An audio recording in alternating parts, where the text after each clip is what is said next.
연휴를 앞두고 또 함께 우리 성도님들과 예배할 수 있어서 참 감사드립니다. 여러분, 우리가 살다 보면 그런 질문들 다 하게 됩니다. 내가 사는 이유가 뭘까 이러지요. 또 남들이 또 물어봅니다. 당신은 사는 이유가 뭐야? 뭐 때문에 살아? 우리가 이렇게 물어보지요. 그런데 이 사는 이유가 뭘까라는 이 질문들은 기분이 좋고 소위 인생이 잘 될 때 하는 질문이기보다는 삶이 어려움이 찾아오고 고난이 있을 때에 내가 사는 이유가 뭘까? 이렇게 살아도 되는 걸까? 이런 질문들을 우리가 하게 됩니다. 그래서 남들이 그걸 묻죠. 왜 살아? 그러면 뭘 그런 걸 물어봐. 그냥 자식 때문에 사는 거지 그랬습니다.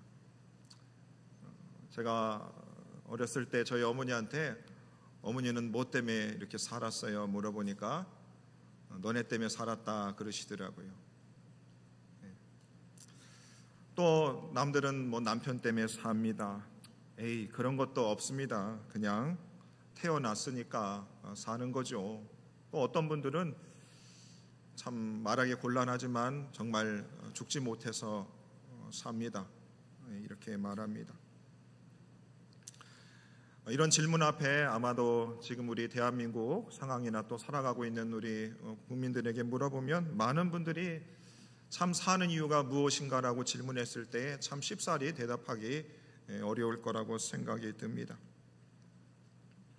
하지만 오늘 참 우리 예수 믿는 우리들 또 하나님을 따르는 우리들에게 누군가가 당신에게 사는 이유가 뭡니까? 라고 질문했을 때에 예수 믿는 우리들은 내가 사는 이유는 이러이러합니다 라는 그 질문에 명확하게 답을 할 수 있어야 한다는 겁니다.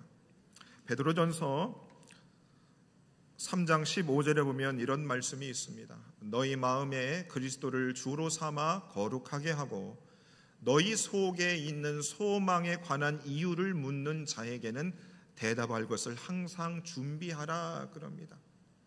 베드로 사도가 당시 디아스포라 교회 교인들을 향하여 편지를 쓰면서 예수 믿는 너희들에게는 소망이 가득했었다는 것 같습니다. 그리고 예수 믿지 않는 사람들이 예수 믿는 그들에게 질문을 한다는 거죠.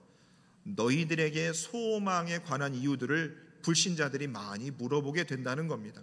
무슨 말이냐? 그때 당시에 예수 믿는 사람과 믿지 않는 사람이 아주 구분이 됐다는 것이고 예수 믿는 사람들 모습 속에 무엇이 넘쳐났는가? 소망이 넘쳐났다는 겁니다. 믿지 않는 사람보다 그들의 삶에는 웃음이 있고 기쁨이 있고 감사가 넘쳐난 것이죠. 그래서 예수 믿지 않는 사람들이 당신의 삶은 왜 이렇게 기쁩니까? 당신에게 왜 이런 소망이 많은 겁니까? 물어보면 그 질문에 소망에 관한 이유를 항상 준비하고 있어라 라고 말하고 있습니다. 이 말씀에 비추어서 오늘 이 땅을 우리 살아가는 우리들에게 예수 믿지 않는 사람들이 저와 여러분들에게 당신은 사는 이유가 무엇입니까? 라고 질문했을 때 우리는 뭐라고 대답할 수 있겠습니까? 일단은 명확하게 답할 수 있어야 되는 것입니다. 여러분들이 저한테도 목사님은 사는 이유가 뭡니까? 라고 질문할 때 하나님에 의해서 살죠. 이렇게 바로 나올 수 있어야 되는 것이고 여러분 역시 누군가가 여러분들의 삶에 대해서 사는 이유가 뭡니까? 라고 했을 때 우리는 분명하게 답할 수 있어야 되는 것입니다. 하지만 여러분 정말 우리가 이 사는 이유에 대해서 명확하게 대답을 한다는 것이 결코 쉬운 일은 아닌 것 같습니다. 성경 말씀은 진리이다 보니까 정답이 되는 겁니다. 그러니까 정답은 너무 쉽게 말할 수 있습니다. 그런데 그 정답을 말하기까지는 굉장한 질문과 고민과 오랜 시간이 필요한 것입니다. 예수 믿는 사람들이 다 우리가 주님을 위해 산다는 거 다 알고 있습니다. 하나님의 영광을 위하여 산다는 것도 여러분 다 알고 있습니다. 근데 몇이나 그렇게 삽니까? 목사님은 그렇게 삽니까? 목사님은 하나님을 위해 그렇게 살고 있어요? 살아야 되는 이유에 대해서는 명확히 우리는 다 알고 있어요. 예수 믿는 사람들은 하나님을 위해서 살아야 된다는 건 알고 있습니다. 오늘 시편 기자도 보시면 여러분 그는 자신의 사는 이유에 대해서 명확하게 답을 하고 있습니다. 오늘 본문 17절 말씀 보시면 내가 죽지 않고 살아서 하나님께서 하시는 일을 선포할 것이다. 오늘 이 시편 기자는 자신이 살아야 되는 이유, 사는 이유에 대해서 정말 명확하게 이야기하고 있습니다. 내가 죽지 않고 살아서 나는 반드시 하나님이 하시는 일을 선포할 것이다. 얼마나 분명하고도 명확합니까? 이 성경 구절 안에 시편 기자가 자신의 삶에 대한 의지가 굉장히 담겨 있습니다. 여러분, 결계가 느껴지지 않습니까? 나는 죽지 않고 살아있을 것이다. 그리고 나는 살아서 주님이 하시는 일을 선포할 것이다. 목사님, 나라가 지금 너무 우울하고 힘든데 무슨 이런 말씀을 하고 있어요. 그런데 시편 기자는 내가 죽지 않고 살아서 나는 하나님이 하시는 일을 선포할 것이다. 너무 분명해요. 여러분, 지금 많은 이들이 지쳐 있습니다. 어려워하고 있어요. 그럴 때 뭐예요? 우리 마음의 삶을 활기차게 하고 역동적으로 할 수 있는 방법이 어디에 있는가? 내가 사는 이유가 분명해지면 우리에게 힘이 나는 것입니다. 역동적으로 살아갈 수 있어요. 그런데 시편 기자가 이런 분명한 사는 이유를 얻기까지 그의 인생 역시 쉽지는 않았던 것 같습니다. 보세요. 내가 죽지 않고 살겠다. 무슨 말입니까? 죽을 고비를 많이 경험했다는 것입니다. 그 죽을 고비를 경험을 하면서 자신이 무엇을 위해 살아야 되는 거에 대한 정답을 얻었다는 것입니다. 여러분, 죽을 고비를 많이 겪은 사람들이 삶이 간당간당하잖아요. 숨이 꼴깍꼴깍 넘어갑니다. 그 시간들 속에서 내가 진짜 무엇을 위해 살아야지? 나 사는 이유가 뭐지? 내가 먼지인가? 하루살이인가? 한 줌의 재로 그냥 사라지는 것인가? 이런 생각들 속에서 내가 사는 이유에 대한 질문들을 우리가 하게 되는 겁니다. 그래서 여러분, 어떤 측면에서 고난을 받는다라고 하는 것은 내가 사는 이유를 분명하게 찾는 길이기도 하는 것입니다. 오늘 시편 기자가 자신의 삶의 이유가 명확해질 수 있었던 것은 바로 그 고난의 시간들 때문이었습니다. 자, 오늘 이 시편 기자, 그가 어떤 어려움 속에서 그가 사는 이유를 찾았는지 한번 살펴보겠습니다. 오늘 본문 말씀 읽지는 않았지만 17절에 이렇게 5절에 이렇게 말씀하고 있습니다. 내가 고통 중에 여호와께 부르짖었다. 시편 기자도 그의 사는 이유가 명확해지기 전까지 그에게도 고통의 시간들이 있었습니다. 여러분, 사도 바울도 그 누구보다도 그가 사는 이유가 분명했습니다. 주님을 위해서 살겠다 했습니다. 후반절에서 읽을 말씀드립니다. 근데 그에게도 아주 심한 고난이 있었습니다. 고린도후서 1장 8절입니다. 우리가 아시아에서 당한 환난을 너희가 모르기를 원하지 아니하노니 힘에 겹도록 심한 고난을 당하여 살 소망까지 끊어졌다 이겁니다.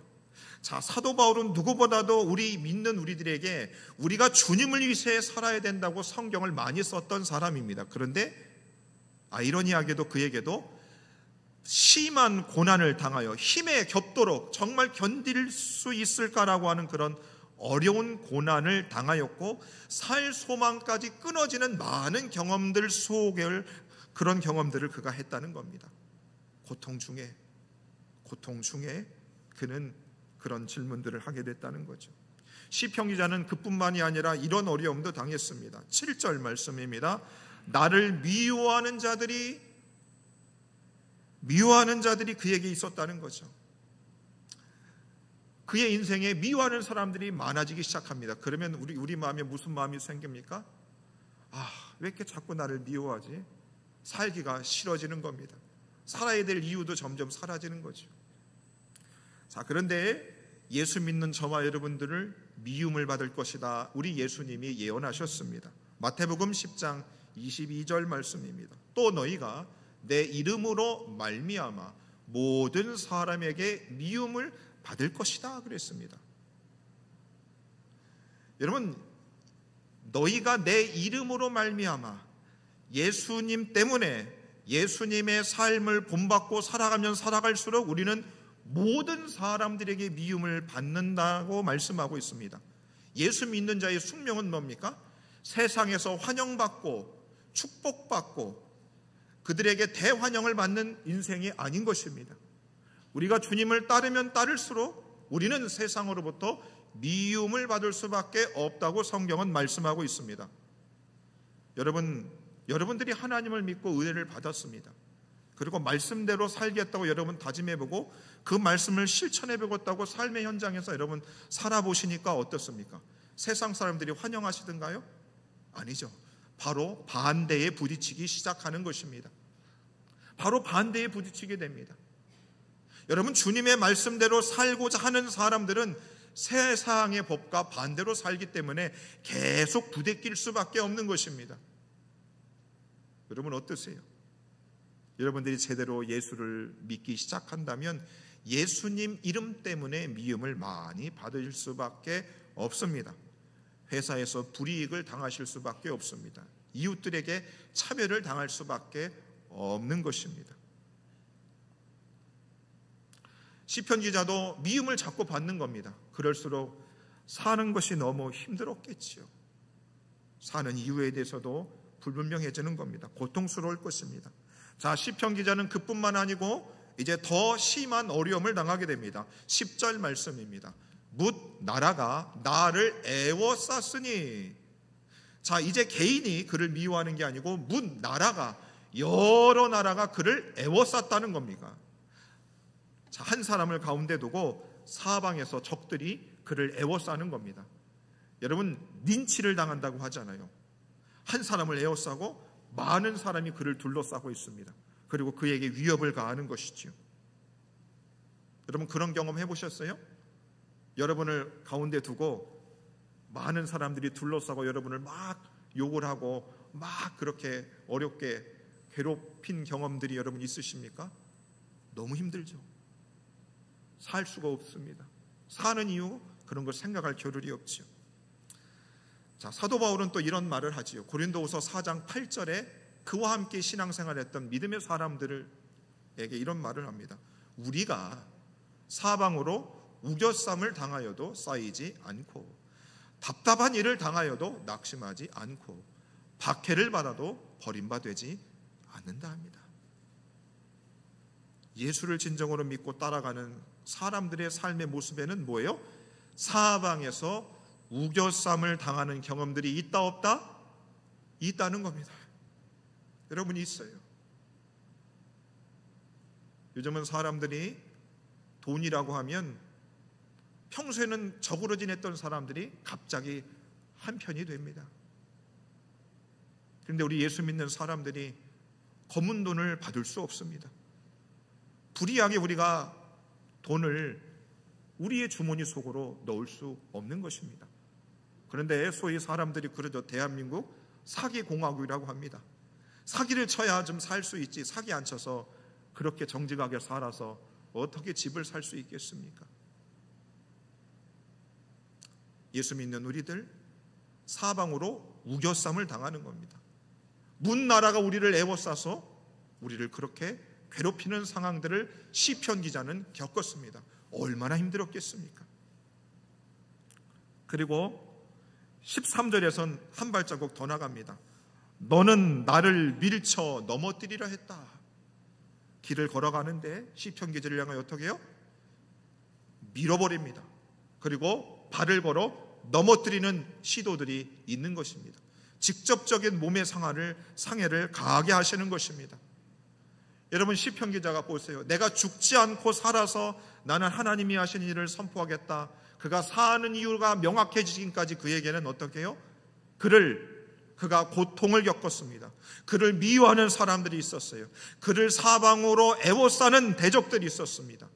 그리고 그를 밀치고 넘어뜨리고 하는 사람들이 있었다고 하는 것입니다. 여러분, 우리 예수님도 마찬가지입니다. 누가복음 4장 29절에 보면 우리 예수님께서 회당에서 하나님의 말씀을 읽으셨는데 그 말씀을 들은 사람들이 어떻게 했는가? 일어나 동네 밖으로 예수님을 쫓아내어서 동네가 건설된 산 낭떠러지까지 끌고 가서 예수님을 어떻게 해요? 밀쳐 떨어뜨리고자 했습니다. 예수님을 밀쳐 낭떠러에서 죽여버리고자 했던 사람들이 예수님 생애에도 있었다, 이 말인 것입니다. 여러분, 그래서 우리 예수 믿는 사람들 보십시다. 예수 안 믿는 사람들 뭐, 당신 뭐 위해서 삽니까? 나 돈 위해서 살아. 얼마나 정말 부끄러운 삶의 목표입니까? 나는 박사하기 때문에 산다니까? 그게 얼마나 부끄러운 것입니까? 나는 나 자신의 외모를 자랑 위해서 살아. 여러분, 얼마나 부끄러운 삶의 이유인 것입니다. 예수 믿는 여러분들의 삶의 이유는 무엇입니까? 정말 우리가 내가 사는 이유가 무엇일까? 여러분, 그 답을 얻으려면 이런 거죠. 내가 사는 이유는 예수님 위해서 삽니다. 그런데 정작 내가 예수님을 위해서 하는 게 없어요. 강단에서 설교하는 설교자이지만 저 역시 제가 주를 위해서 살겠다고 성경 구절을 외우고 성도들 앞에 선포를 하지만 나의 삶이 정말 온전히 예수님을 위해서 사는 인생인가? 여러분, 진짜 고민하게 됩니다. 어쩔 때는 여러분, 설교하고 싶지가 않은 거지요. 왜요? 말을 뱉었잖아요. 내가 진짜 주님을 위해서 사는가? 아니면 나를 위해 사는가?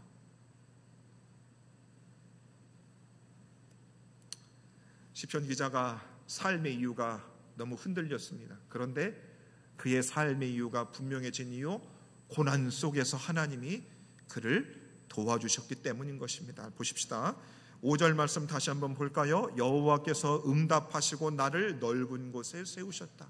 자, 그가 지금 고통 중에 있었는데, 그래서 살 소망이 끊어지고 살아갈 이유가 무엇인지 몰랐는데 하나님께서 응답하시고 그를 넓은 곳으로 세우신 것입니다. 고통 중에서 그를 끄집어내 주신 거죠. 뭐지? 하나님이 계신가? 하나님이 나를 도와주셨는가? 아리송했던 것 같습니다. 아니, 하나님이 나를 그렇게 살려주셨나? 라는 생각을 할 수도 있습니다. 자, 7절 말씀 이렇게 말씀합니다. 자, 미워하는 사람들이 그에게 있었어요. 그런데 어떻게 해요?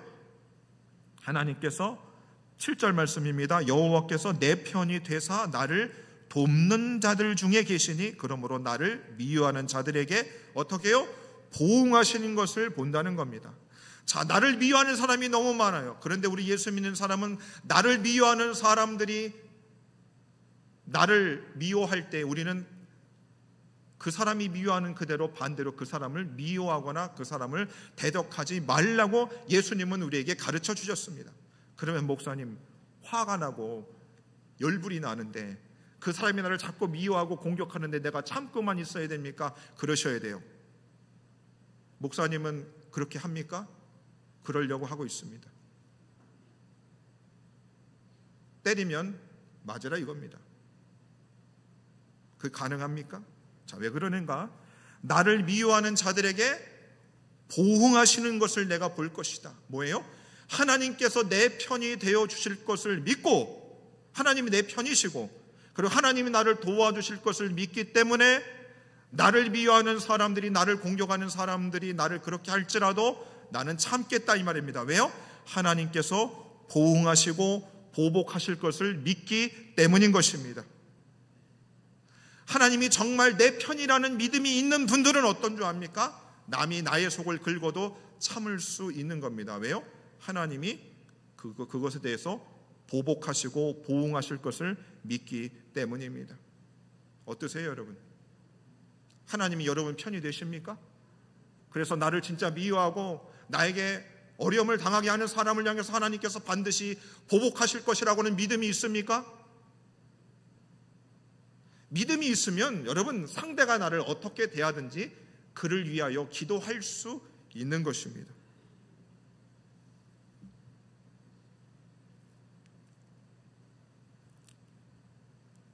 정말 여러분, 우리가 조금만 누군가 미워해도 우리가 참지 못하지 않습니까? 그런데 진짜 주님이 내 편이심을 믿음이 있는 사람, 그리고 하나님이 보복하신 것을 삶의 경험을 통해서 경험하신 분들은 진짜 상대가 나에게 어떻게 해도 이런 반응하지 않을 수 있어요. 왜요? 하나님이 그를 알아서 손봐 주시기 때문인 것입니다. 여러분, 그래서 믿음 생활을 제대로 하셔야 됩니다. 그리고 오래 사셔야 됩니다. 왜요? 내가 미워하는 사람들에게 보복하지 않았을 때에 하나님께서 시간이 흘러서 그에게 보복하시고 그에게 보응하시는 것을 봐야 하지 않겠습니까? 여러분 어떠세요?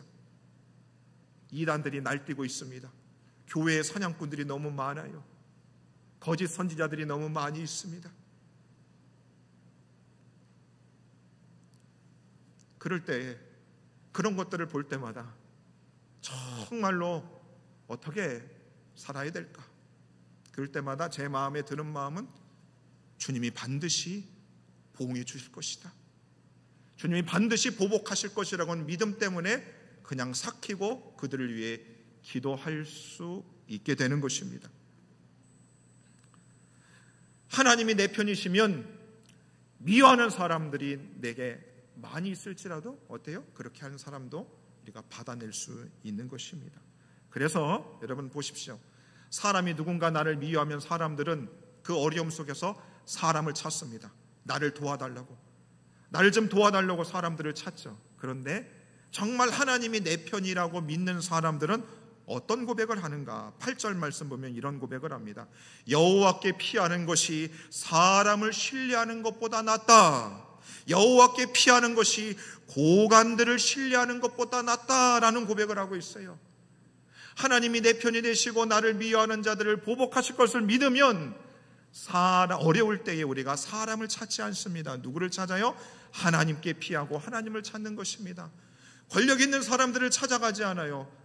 하나님을 더 찾게 되는 것입니다. 그리고 시편 기자에게 그를 애워싸는 사람들이 있다고 그랬습니다. 그런데 보십시다. 10절과 11절과 12절 세 번에 걸쳐서 그는 이렇게 말하고 있습니다. 문 나라가 나를 애워쌌으니, 그들이 나를 애워쌌으니 그들이 벌처럼 나를 애워쌌으나 내가 여호와의 이름으로 그들을 끊을 것이다. 그들이 지금 내게 린치를 가하고 있어요. 사방으로 둘러싸고 있습니다. 빠져나갈 구멍이 없어요. 그런데 여호와의 이름으로 끊을 것이다. 그가 고백하고 있습니다.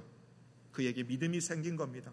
아하, 하나님이 나를 고통 중에서 나를 살려주셨구나. 나를 미워하는 자들 속에서 주님이 내 편이 되시기 때문에 그에게 믿음이 있었다는 거죠. 그래서 사방으로 나를 린치를 가하는 사람들이 있다 할지라도 내가 여호와의 이름으로 그것들을 끊을 것이라고 하는 고백이 그에게 있는 것입니다.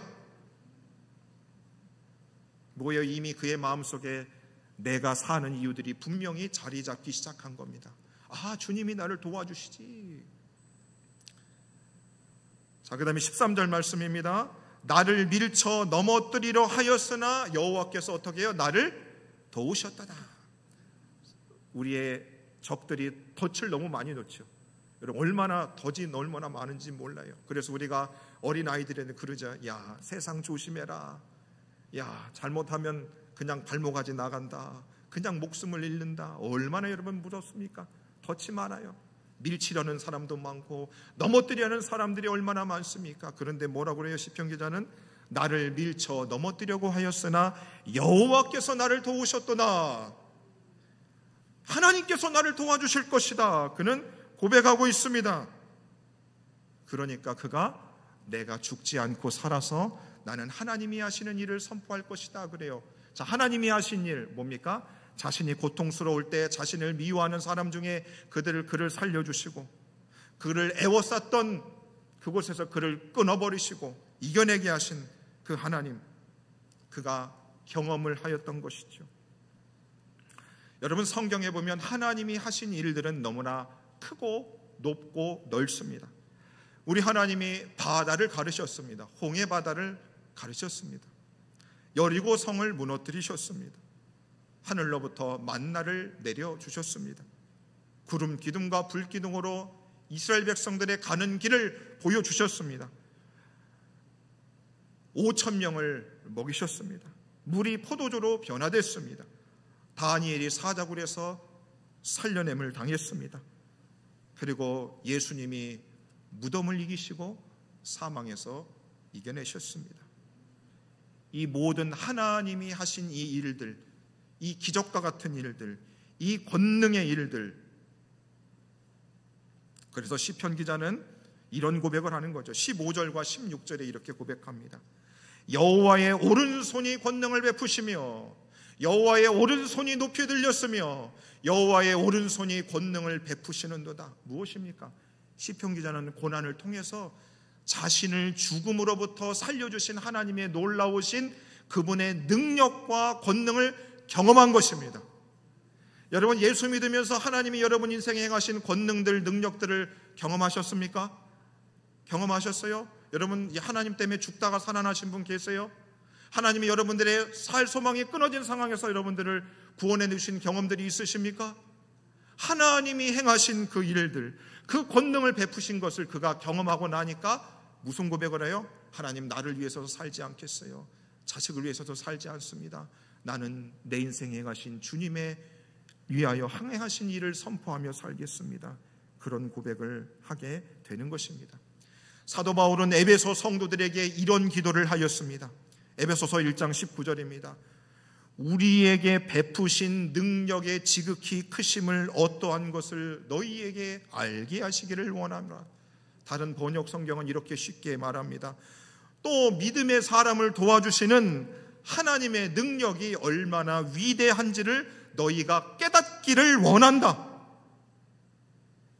여러분, 저도 우리 에덴의 모든 성도님들이 여러분들의 삶에 하나님께서 하나님의 위대하신 능력이 여러분 삶에 나타난 것을 깨닫기를 원합니다. 아, 인생은 내 힘대로 사는 게 아니구나. 대충 예수 믿어 사는 게 아니구나. 하나님의 능력으로 내가 사는구나 라는 것을 여러분들이 깨달을 수 있기를 바랍니다. 하나님의 능력이 위대한 것을 깨달으면 우리가 이렇게 살 수 없습니다. 대충 살 수도 없습니다. 말씀을 쉽게 생각할 수도 없는 겁니다. 왜요? 하나님의 능력은 나의 능력을 넘어서기 때문이지요. 여러분, 베드로를 보십시오. 그가 주님을 위해서 살겠다고 했습니다. 그런데 꼴랑 실패했어요. 부활하신 주님이 그를 찾아갔습니다. 그리고 그가 바뀌었어요. 그리고 나서 그가 베드로전서 4장 2절과 6절에서 믿는 성도들에게 이렇게 권면을 하고 있습니다. 하나님의 뜻을 따라 육체의 남은 때를 살게 하려 함이라. 하나님을 따라 살게 하려 함이라. 보여주십시오. 베드로 말씀 보여주십시오. 하나님의 뜻을 따라 남은 때를 살게 하려 함이라. 여러분 보세요. 베드로도 예수님 죽을 때까지 따르겠다고 했는데 실패했어요. 그런데 그가 다시 변화되어 육체의 남은 때를 하나님의 뜻을 따라 살겠다라고 고백하며 권면합니다. 하나님을 따라 살게 하려 함이라. 그의 삶이 하나님을 위해 살겠다 말합니다. 바울은 우리에게 명확하게 예수 믿는 우리들이 사는 이유가 무엇인지 대해서 이렇게 말합니다. 고린도후서 5장 15절 말씀 우리 다 같이 한번 읽어볼까요? 시작. 그가 모든 사람을 대신하여 죽으심은 살아있는 자들로 하여금 다시는 그들 자신을 위하여 살지 않고 오직 그들을 대신하여 죽었다가 다시 살아나신 이를 위하여 살게 하려 함이라. 살아있는 자들로, 지금 살아있는 저와 여러분들로 다시는 그들 자신을 위하여 살지 않고 우리를 위해서 죽으셨다가 다시 살아나신 이를 위하여 살게 하려 하심이라. 우리가 이 말씀을 처음 보는 것이 아닙니다. 근데 얼마나 우리가 우리를 위해서 사는지, 나를 위해 사는지 모릅니다. 주님을 위해서 산다. 너무 말하기가 부끄러운 인생을 살지만 바울은 우리는 다시는 나 자신을 위해서 살 수 없다고 말하고 있습니다. 시편 로마서 갈라디아서 2장 20절의 말씀을 보기 전에 시편 118편 18절에 보면 시편 기자는 이런 고백을 하고 있습니다. 여호와께서 나를 심히 경책하셨어도 죽음에는 넘기지 아니했다 이겁니다. 뭐냐? 이 자리에 앉아있는 저와 여러분들이 내가 나 자신을 위해서 이제 살지 않겠습니다. 다 하나님 앞에 고백했던 사람들입니다. 그런데 어떻습니까? 살아보니까 우리가 나를 위해 삽니다. 나를 위해 살아요. 너 목회 왜 하니? 너 목회 왜 하냐? 주님이 나를 심히 경책하십니다. 너 그렇게 많니? 너 그리 사는 게 많니? 심히 주님이 우리에게 훈계하시고 꾸짖음을 주십니다. 그런데 죽음에는 넘기지 않는 겁니다. 뭡니까? 하나님이 우리가 드리는 매주마다의 예배를 통해서, 설교를 통해서, 말씀을 통해서, 예배를 통해서 우리를 깨우시는 겁니다. 너는 너 자신을 위해 사는 게 아니다. 너의 사는 이유가 무엇인지를 주님은 계속해서 우리에게 말씀해 주시고 있는 것이죠. 너 나를 위해 살겠다고 하지 않았니? 나를 위해 살아야지. 제대로 다시금 방향을 잡아야 된다 우리에게 말씀해 주시고 있는 것입니다. 그래서 갈라디아서 2장 20절에는 이렇게 말씀합니다. 이제는 내가 사는 것 아니요 내 안에 주님이 사신다. 내가 이제 사는 것은 나를 사랑하셔서 나를 위하여 자기 자신을 버리신 하나님의 아들을 믿는 믿음 안에서 사는 것이다. 그러는 것입니다. 여러분, 우리의 남은 생에 내가 나를 위해 사는 것 때문에 주님과 실갱해하는 시간들이 없어지기를 바랍니다. 여러분, 나를 위해 산다고 살아보니 여러분 얼마나 괴로운 순간들이 많았습니까? 사랑하는 여러분, 지금 이 시간 내가 사는 이유가 뭘까? 시편 기자는 내가 죽지 않고 살아서 죽을 고비를 많이 겪고 그가 깨달았습니다. 아하, 나 같은 인생에 주님의 권능이 많이 임했구나. 내가 이제는 주님을 위해서 살아야 되겠구나. 사나 죽으나 내가 주님을 위해서 살아야 되겠다. 그는 고백하며 살았던 것입니다.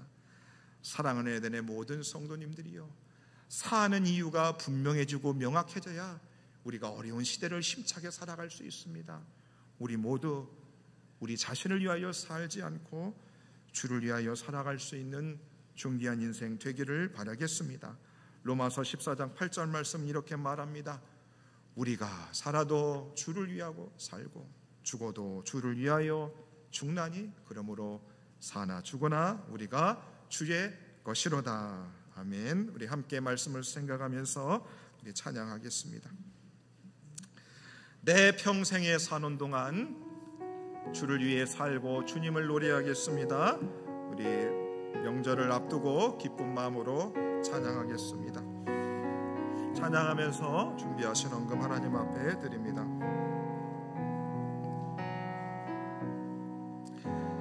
내 평생 사는 동안 주 찬양하니 여호와 하나님 내 주를 찬양하니 주님을 묵상함이 즐겁도다. 내 영혼 주 안에서 참 기쁘리. 내 영혼아 주님을 송축하라. 내 영혼아 주님을 찬양하라. 내 영혼아 주님을 송축하라. 내 영혼아 주님을 찬양. 내 평생에 사는 동안 내 평생 사는 동안 주 찬양하리.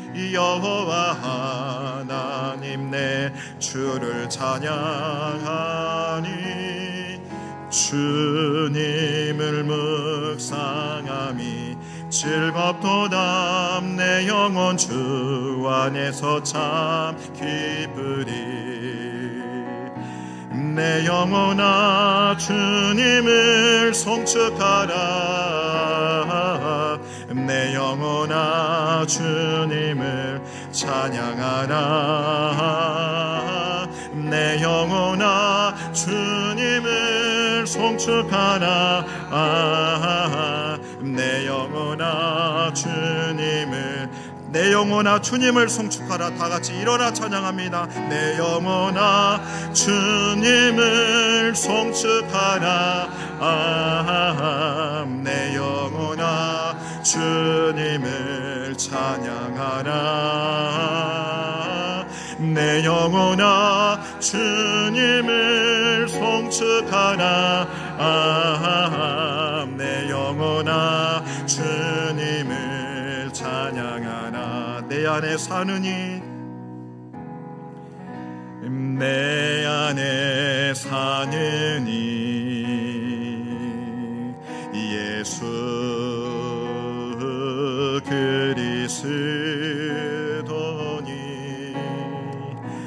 나의 주